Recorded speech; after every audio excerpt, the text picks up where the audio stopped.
Salut à tous et bienvenue dans cette nouvelle vidéo BungyCord un peu plus concrète aujourd'hui, puisque je vais vous apprendre à faire changer vos joueurs de serveur en passant par des portails et surtout en utilisant des plugins messages. Et on va même aller un peu plus loin en laissant la possibilité aux joueurs de choisir le serveur où ils souhaitent aller.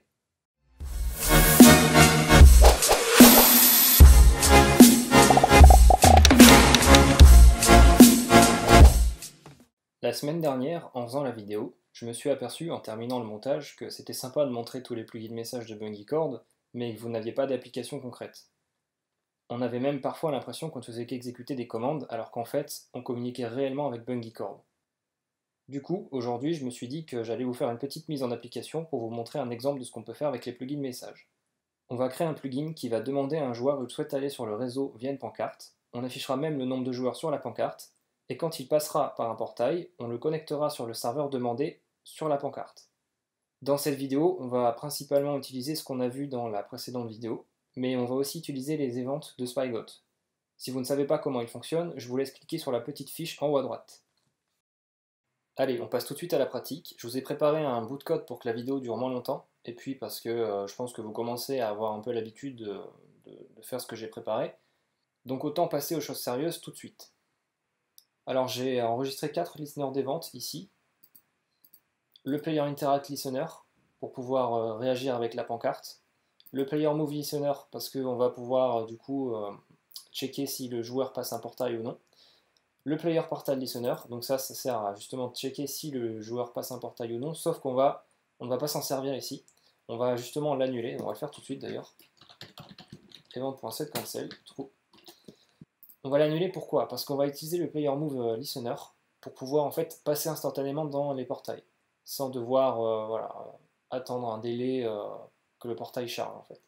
Et on a le Sign Change Listener qui va nous permettre de détecter quand une pancarte change de ligne. Et à tout ça vient s'ajouter un plugin Message Helper. Donc c'est exactement pareil que dans la vidéo de la dernière fois. Donc j'ai fait une petite méthode ici pour pouvoir enregistrer les channels.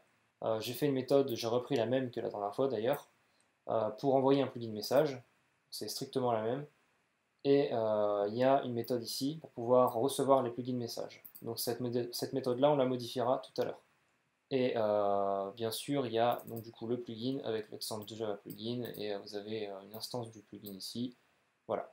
Donc c'est parti, on va commencer par enregistrer notre plugin message. Donc comme dans la vidéo de la semaine dernière, il faut en premier lieu enregistrer les channels pour communiquer avec BungyCord.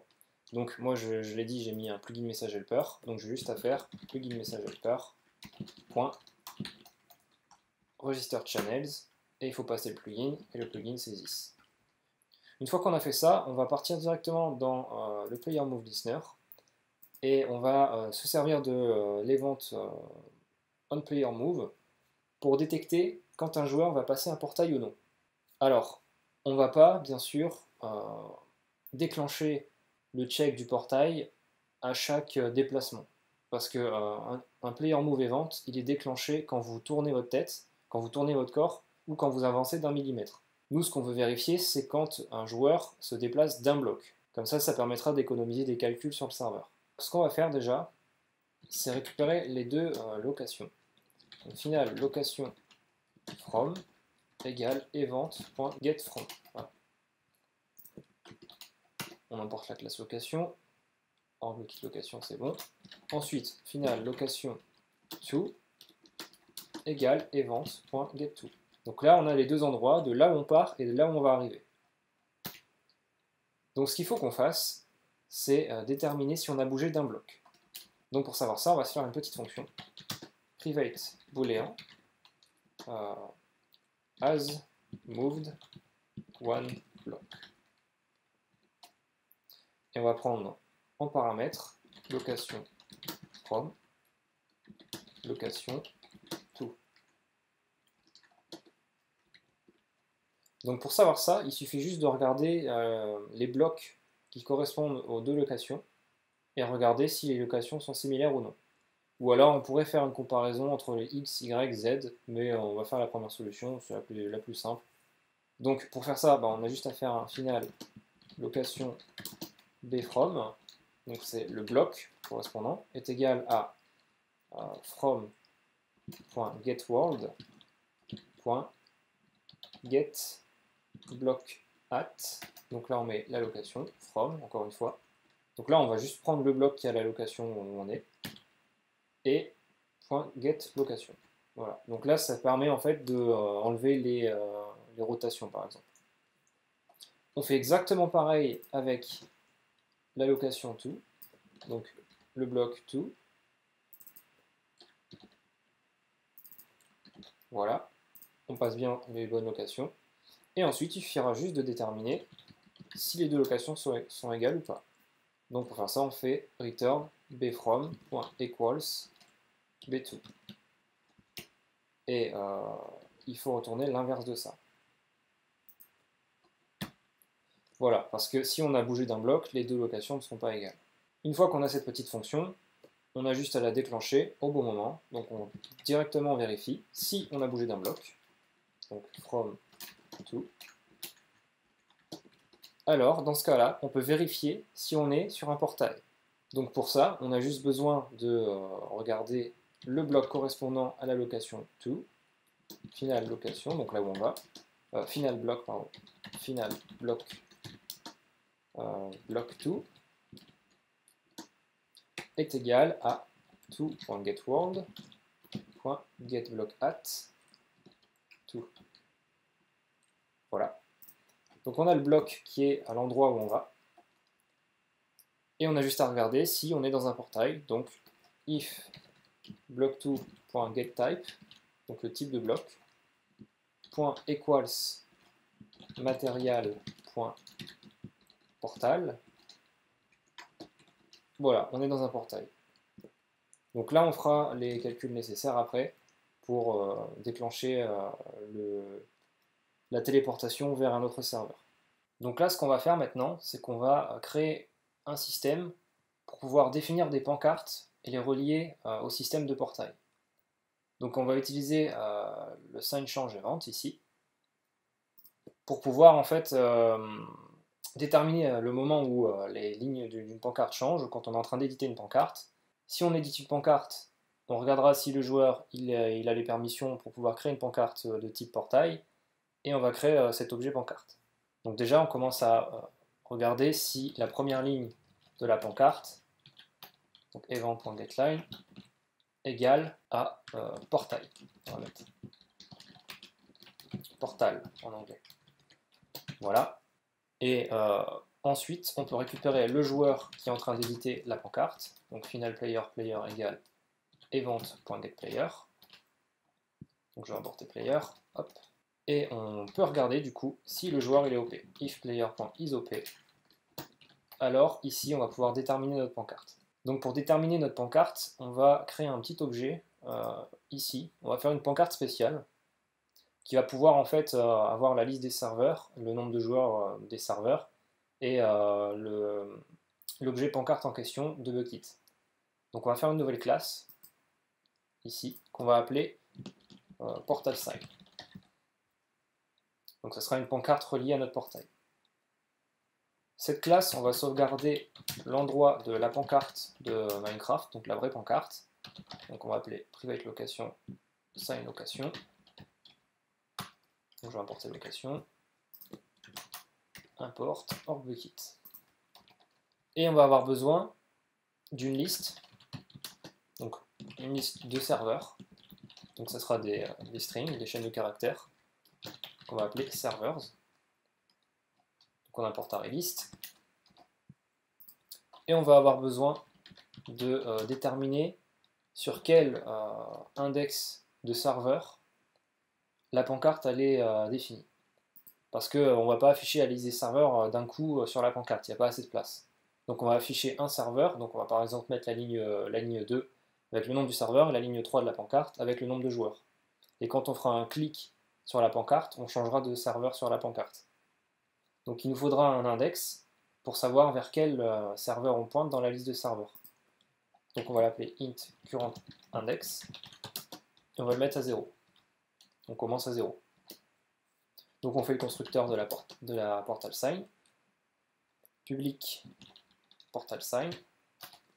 On va juste avoir besoin de passer la location de la pancarte. this.signLocation égale location. Et on va avoir besoin de définir l'array-list de serveur à 0. New array-list, et il n'y a rien dedans. Donc on va commencer par faire des petites méthodes vides pour savoir de quoi on va avoir besoin avec ce système de pancarte. Donc on va avoir besoin d'une méthode qui va nous déterminer sur quel serveur on est. Donc public string get current server. Pour savoir sur quel serveur la pancarte elle est actuellement. Donc c'est tout simple, il faut faire un return de this.servers.get current index. En gros, vous allez avoir une liste avec, par exemple, le serveur 0, ça sera event, le serveur 1, ça sera RP, le serveur 2, ça sera PVP, et en fait, selon comme je disais tout à l'heure, le current index, par exemple, si le current index est à 2, bah, ça va nous dire, ok, le serveur c'est PVP. Si c'est à 0, le serveur c'est event, etc., etc. Et ça, vous pouvez mettre autant de serveurs que vous voulez dans la liste. Ensuite, on va avoir besoin d'une méthode pour avoir le serveur précédent. Donc si on est sur l'index 2 par exemple, l'index précédent c'est 1, donc il faudra récupérer le serveur qui a l'index précédent. Donc pour ça on va se faire une petite méthode, parce qu'il y a un cas spécial à gérer, qui est tout simple en fait. Si par exemple vous êtes à 0, alors le serveur précédent c'est lequel? En fait le serveur précédent ça sera le serveur qui sera au bout de la liste. Il faudra revenir de l'autre côté. Donc pour faire ça c'est simple, on fait un if this.currentindex égal à 0. Donc si on est sur le premier de la liste, le serveur précédent, ça va être server.size, donc la longueur de la liste de serveurs, moins 1, parce qu'on démarre à 0, attention. Et sinon, ça sera tout simplement this.currentindex, moins. Donc on enlève 1 au current index. Pour donner, voilà, si vous êtes à 3, vous enlevez 1, vous êtes à 2. Et si vous êtes à 0, vous enlevez 1, vous allez retourner en bas, si on a 3 serveurs, on va être à 2. Donc ensuite, on va faire une méthode exactement pareille pour avoir le next server. Donc c'est à peu près similaire, on a juste besoin de copier ça, et on vérifie juste que le current index, il n'est pas à server.size, donc la longueur du serveur, moins 1, attention. Si c'est le cas, on va devoir déterminer le current index à 0. Donc on va recommencer à 0. Si on a la fin de la liste, on recommence à 0. Et sinon, ça va être current index plus. Ensuite, on va avoir une méthode ici pour demander tous les serveurs à BungyCord. Donc on va l'appeler public void request servers. On va passer en paramètre le joueur qui demande. Hop, on importe le joueur. Donc ici, on remplira plus tard plugin message, on va envoyer un plugin message get server avec un S. Et on va faire, je pense, une méthode pour pouvoir récupérer la pancarte directement depuis la location qui est là. On va faire une méthode toute simple pour pas se casser la tête. Donc public sign get sign. Alors on va l'appeler même get bucket sign. Ce sera l'objet pancarte de Bucket. Donc grâce à cet objet pancarte, on pourra changer les lignes, on pourra faire des petits trucs dessus. Donc pour faire ça, c'est simple, il suffit de récupérer le bloc qui a la sign location. Donc final bloc égale this.signLocation.getWorld.getBlockat et this.signLocation. Tout simple. Donc là, vous avez le bloc. Et tout ce qu'il suffira de faire, c'est de retourner le block state. Donc return sign de block.getState. Alors on va même plutôt vérifier ici si le bloc qu'on a est une instance de sign. Alors c'est block.getState, une instance de pancarte. Parce qu'il se peut que le bloc change entre temps, etc. Donc autant vérifier pour ne pas avoir d'erreur dans la console. Sinon, ça return vide. Donc une fois que notre petite méthode est faite, on va retourner dans le Send Change Listener et on va pouvoir ici créer la pancarte. Donc on avait dit que si la première ligne était égale à Portal et que le joueur était OP, on allait pouvoir exécuter notre code. Donc on va déjà commencer par colorer la première ligne pour que ce soit plus joli. Donc la première ligne c'est la ligne 0. On a un chat color, on va mettre dark blue, plus portal. Voilà, comme ça on sait que c'est une pancarte pour les portails. Ensuite on va pouvoir créer notre variable portal sign, final portal sign égale new portal sign, et il faut mettre l'allocation de la pancarte. Donc l'allocation c'est final location égale event.getBlock.getLocation. Donc c'est la position de la pancarte sur le serveur. Et donc on doit la passer ici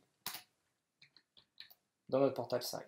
Ensuite, cette variable portal sign, il va falloir la sauvegarder pour qu'on ait accès autre part dans le code à cette variable.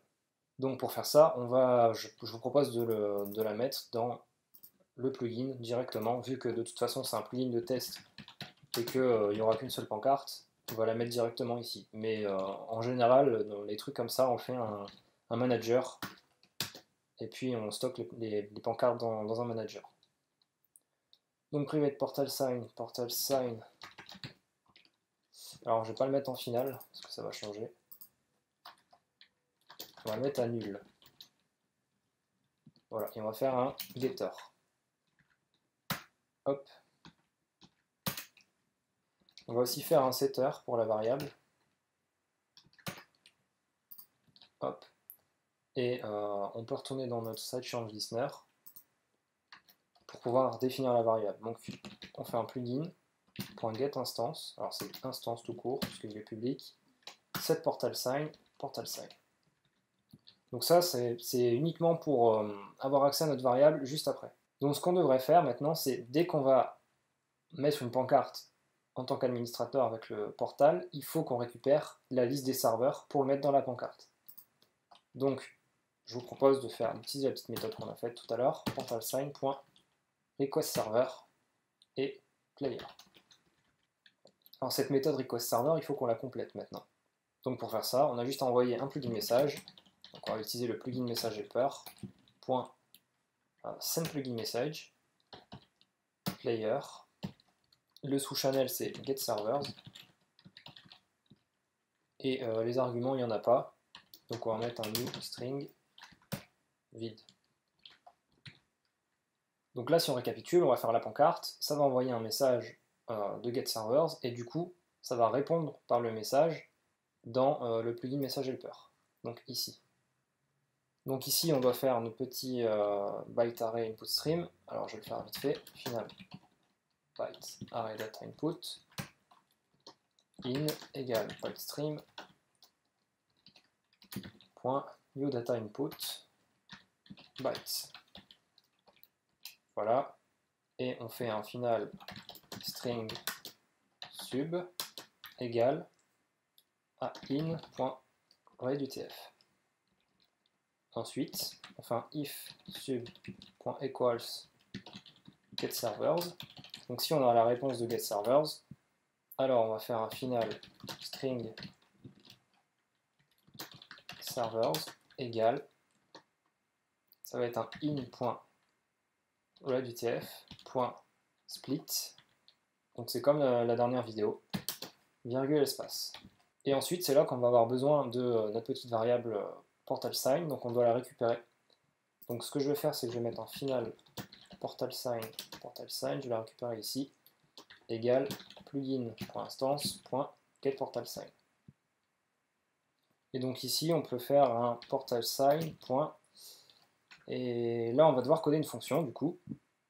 Alors, on va aller là-dedans, et on va faire une petite méthode, public, void, on va l'appeler resetServer. Et on va passer en paramètre le tableau de servers que notre plugin message renvoie. Donc il va falloir trouver la pancarte, donc final sign, on va utiliser une méthode qu'on a faite, c'est getBucketSign, elle est juste en dessous. On va mettre un current index à 0, parce qu'on va tout reset. On va effacer la liste des serveurs, s'il y en avait. On va ajouter tous les serveurs en faisant un add all de array.asList servers. Et ensuite, on va mettre la première ligne de la pancarte. Donc cette line 0, on va la remettre à chatcolor. Donc je ne sais même pas si c'est nécessaire, mais on va le faire, on ne sait jamais. Dark blue plus portal. Ensuite, la ligne 2 de la pancarte, donc la 1 dans le code, on va la mettre au nom du serveur. Donc on va mettre get courant server. Ensuite, on va mettre à jour les lignes. Donc on fait un sign.update. Donc là, vous pouvez voir qu'il va manquer le nombre de joueurs qu'il y a sur le serveur. Donc pour l'avoir, on va devoir envoyer un plugin message. Donc on va trouver le premier joueur du serveur, donc final player first p égale iterables.getFirst de bucket.getOnlinePlayers, et sinon on lui passera nul. Et ensuite on a juste à faire un plugin message helper, donc pareil, .send plugin message. Donc là on veut envoyer avec le first player, et le plugin message avec player count, pour avoir le nombre de joueurs sur le serveur, le premier serveur en fait. Et donc en argument du plugin message, on va passer un new string, et ça va être le get current server. Donc ici, le player count, pareil, ça va répondre dans le plugin message helper. Alors ici, du coup, on peut compléter en mettant un reset servers. Donc ça va permettre du coup de définir tous les serveurs qu'on a sur le réseau de MungiCord dans la pancarte. Et ensuite, du coup, on doit faire le player count. Else if sub.equals player count. Donc là, c'est pareil, on va devoir faire un final string server égale in.readUTF pour savoir sur quel serveur on a compté les joueurs. Et on va faire un final int, donc le nombre de joueurs, count égale in.readInt. Voilà, donc là on a le nombre de joueurs. Ensuite, on va pouvoir utiliser notre portal sign avec une nouvelle méthode qu'on va devoir créer du coup pour afficher le nombre de joueurs. Donc alors on retourne dans portal sign, on va faire une nouvelle méthode, public void show player count string server et int count. Donc pareil, on va devoir récupérer la pancarte, final sign égale getBucketSign, et ensuite on va faire un sign.setLine, donc la troisième dans le code, donc la quatrième, donc la dernière sur la pancarte, égale à count plus en ligne.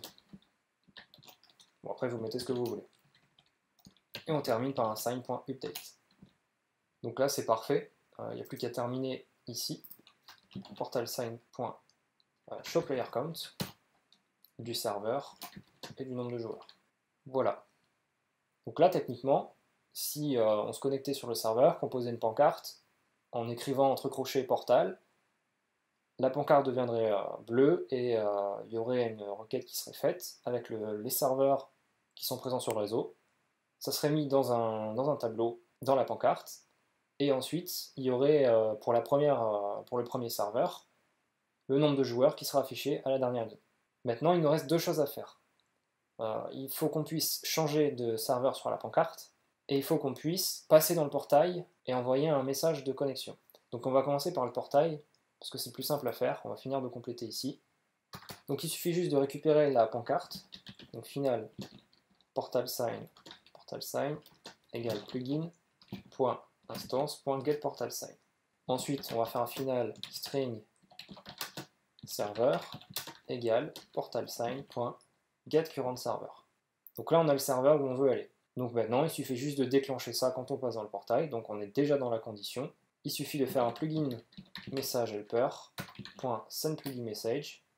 Donc de player, ça va être l'event, ça va être le player qui fait l'event. Donc final player égale event.getPlayer. On importe le player. Et donc du coup on envoie le plugin message, donc player. On va envoyer connect. Et en argument, ça va être un new string.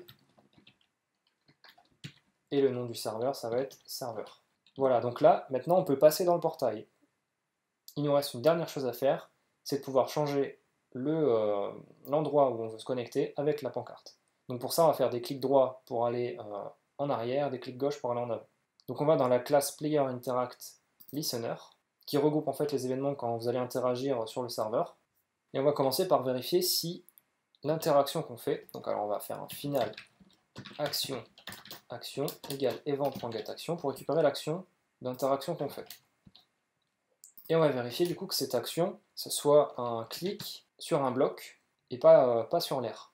Donc on fait un if action égale action.left click block ou action égale action.right click block. Alors ça fait beaucoup d'actions, mais c'est pas grave. Ensuite, on va vérifier que d'action qu'on fait, ce soit avec la main courante.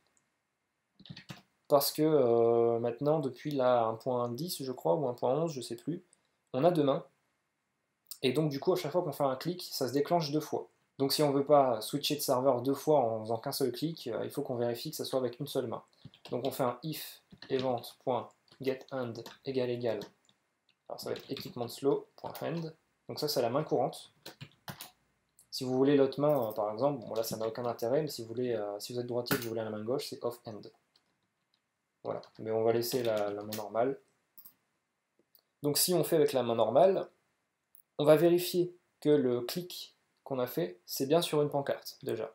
Donc on va faire un final block clicked block égale event.getClickedBlock. Donc là on a le bloc sur lequel on a cliqué. Et ensuite on va vérifier que c'est une pancarte. Donc si donc il nous faut le matériel du bloc, on va le sauvegarder ici. Final matériel égale clickedBlock.getType. Bon, on aurait pu regrouper la variable, je pense, on va peut-être pas s'en servir après. Mais c'est pas très grave. Donc on fait un if material.equals material.sign ou, alors le ou il est après, ou material.equals material.wallSign, parce que les signs ont deux états en fait, deux matériels, la pancarte normale et la pancarte quand elle est posée sur le mur. Alors dans ce cas-là, on fera un final sign égale sign de event, alors ça va être plutôt block, clicked block, .getState. Donc là, on a juste récupéré la pancarte là où on a cliqué. Maintenant, on va vérifier que la pancarte, la première ligne de la pancarte correspond à portal. Donc si sign.getLine 0.equals, donc on va mettre chatcolor.dark aqua plus portal. Donc on vérifie bien que c'est un portail que nous on a fait. Donc il y aurait d'autres moyens de vérifier ça plus proprement, etc. Si vous faites un vrai plugin, vous pouvez enregistrer les positions de vos pancartes, etc. Bon. Nous on va pas le faire ici parce que la vidéo va déjà être assez longue, je pense, et que en plus vous vous plaignez comme quoi c'est assez long. Donc je vais essayer de faire court. Donc si on a tout ça, on peut récupérer, ça veut dire que c'est notre pancarte, donc on fait un final portal sign égale plugin.instance.getPortalSign. Si la portal sign est différent de nul, et si la portal sign.get, alors on l'a pas fait, mais il nous faut un getter, hop, on va aller en bas, CTRL N, getter, il nous faut un getter sur la location de la pancarte. Voilà, alors on va revenir ici. Portal sign.get sign location .equals, donc ça va être l'allocation de la pancarte ici, donc sign.getLocation. Alors là on va devoir différencier les deux actions. Donc si on fait action égale à action.rightClick block, voilà. Donc si on fait un clic droit, on va faire un portal sign.previewServer pour aller en arrière. Et si on fait un clic gauche, donc ça sera forcément l'autre clic parce qu'on a déjà vérifié ici que ce soit l'une ou l'autre des conditions, donc je ne remets pas d'égal ici. Alors si on va faire un clic gauche, ça va être un portal sign.nextServer. Voilà. Alors on a un dernier truc à faire avant de compiler. C'est, on a deux trucs à faire d'ailleurs parce que je viens d'oublier de mettre ici un petit bout de code, plugin message helper, ça va être receive message machin, channel. En fait il faut transférer juste les paramètres de la fonction dans le petit helper. Voilà. Donc ça c'est fait, et le dernier truc qu'on a à faire, c'est de coder une petite fonction dans le portal sign. On va la mettre ici, et on va coder une fonction qui s'appelle public void switch server. Pour pouvoir en fait switcher de serveur, en gros actualiser la pancarte quand on fait un switch. Donc on va juste devoir récupérer la pancarte, encore une fois, final sign égale getBucketSign. Alors il faut faire attention ici parce que ça return nul, donc c'est possible que la pancarte soit nulle. Je ne vais pas faire les conditions pour vérifier ici, sinon on aurait pu faire une exception, etc. Tout bien géré, mais là j'ai pas le temps, il faut qu'on avance sur la vidéo, sinon vous allez encore vous plaindre comme je disais. Donc je le fais pas, mais il y a moyen de faire beaucoup mieux que ça. Donc on continue, la pancarte on l'a ici, et on a juste besoin du coup, quand on fait un switch de serveur, de faire un sign.setLine. Donc ça va être la troisième ligne. Du coup ici il nous faut en paramètre le serveur sur lequel on switch. Donc la troisième ligne on va la mettre à serveur. Et on va updater la ligne. Donc ensuite il va falloir envoyer un plugin message. Donc ça va être le même plugin message qu'ici. Sauf que ça va pas être le current serveur. Donc il nous refaut aussi le player ici. Donc là c'est un peu du copier-coller, on pourrait faire mieux encore une fois. Et du coup ce ne sera pas le getCurrentServer, mais ça va être le serveur qu'on donne en paramètre. Et cette fonction on va s'en servir où? On va s'en servir dans le prev et next. Juste après, on a juste à faire un this. Je l'avais appelé comment? Je l'avais appelé switchServer. Donc là ce sera un getCurrentServer. Et exactement pareil en dessous. Parce qu'en gros quand on va appeler le prev ou le next, ça va changer l'index. Et quand on va faire un getCurrentServer, ça va prendre de l'index qu'on a changé. Et donc ça va afficher sur la pancarte. Donc voilà, tout semble prêt. Tout semble prêt, on va tester. Alors si j'ai fait des erreurs, je reviendrai juste après pour corriger ça devant vous. Mais je pense que ça devrait marcher. On se retrouve juste après. Bon, alors j'ai testé, on a fait juste deux toutes petites erreurs. Bon, c'est pas très grave, mais en gros ici c'est la ligne 1 qu'il faut mettre, sinon ça fait... en gros ça va remplacer sur la ligne 2. La ligne 3 du coup de la pancarte, mais c'est pas beau du coup, bon, c'est un petit bug graphique. Et le problème qu'il y avait, c'est que ça ne marchait pas quand on switchait, c'est parce que en fait dans l'interact ici, il n'a pas aimé le color code, donc vous pouvez enlever le color code et mettre un contains à la place de equals. Voilà, donc si on revient sur le jeu, j'ai connecté Pandoxion sur le serveur PVP, donc vous souciez pas des FPS, je les ai fait exprès comme d'habitude pour pas que mon ordinateur il s'ouvre dans le micro. Donc là j'ai mon compte Gmail, je vais créer une pancarte, portal, hop, ça prend la liste des serveurs, on peut switcher en faisant des clics droits et des clics gauche, donc vous pouvez voir que dans Event il y en a un en ligne, c'est moi, dans PVP il y a un en ligne, c'est moi, et si on veut on peut aller rejoindre en passant dans le portail, on rejoint Pandoxion. Voilà, donc si on revient sur Event, c'est l'autre côté. Si on revient sur la vente, on peut continuer de switcher, on peut partir sur RP si on veut. Hop, on est sur RP. Voilà, j'espère que cette vidéo vous aura plu et vous aura bien aidé à mieux comprendre les plugins messages. Si c'est le cas, n'hésitez pas à mettre un pouce bleu pour encourager mon travail, à vous abonner si c'est pas déjà fait et à partager la vidéo. Je prévois de sortir les vidéos le vendredi à 18 h, dites-moi ce que vous en pensez dans les commentaires. J'espère bientôt pouvoir vous fournir aussi d'autres contenus que du Bungie Cord ou même du dev, mais je vais attendre d'avoir au moins 200 abonnés pour commencer à faire ça. En tout cas, je vous remercie d'avoir suivi la vidéo jusqu'à la fin, et moi je vous dis à la semaine prochaine pour une autre vidéo. Ciao!